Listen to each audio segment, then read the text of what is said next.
لا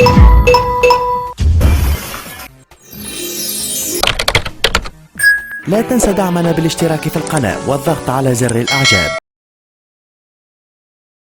هنعمل دوران من ليفل،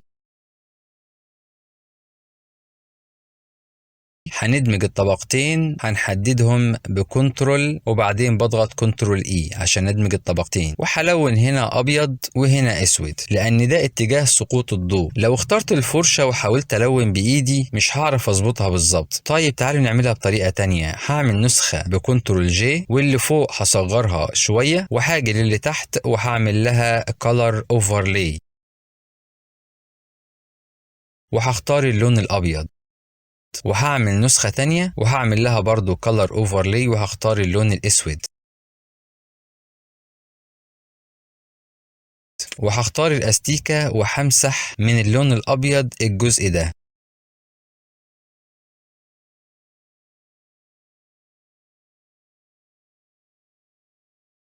ومن اللون الاسود الجزء ده.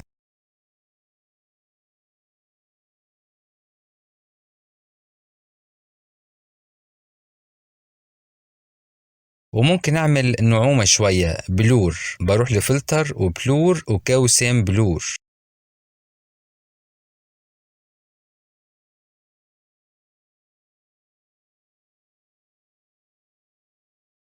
هعمل طبقة فاضية وهختار الفرشة وهلون ابيض هنا وهختار overlay. تعالوا نعمل طبقة تانية ونختار الاسود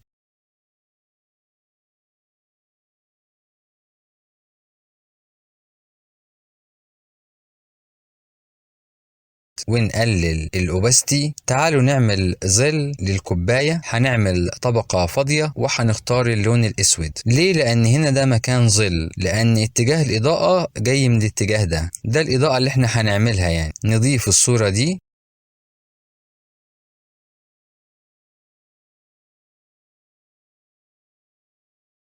وهضغط كنترول وكليك على الكوباية ونمسح بالشكل ده،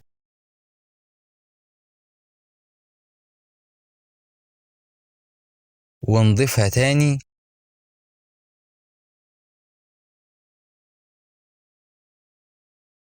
وكنترول وكليك على الكوباية ونمسح الجزء ده.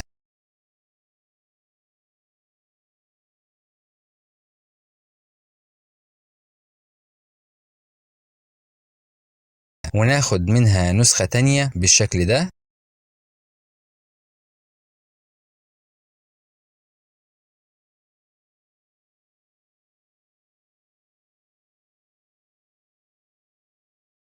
تعالوا نضيف حبات القهوة وناخد منهم واحدة بس،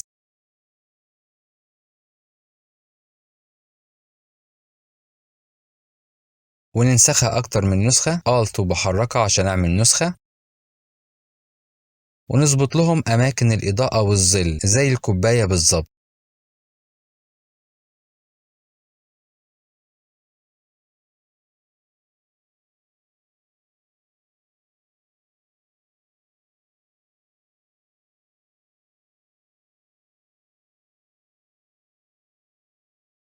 تعالوا نعمل مصدر الإضاءة بالفرشة، بختار اللون الأبيض وبضغط كليك فوق بالشكل ده،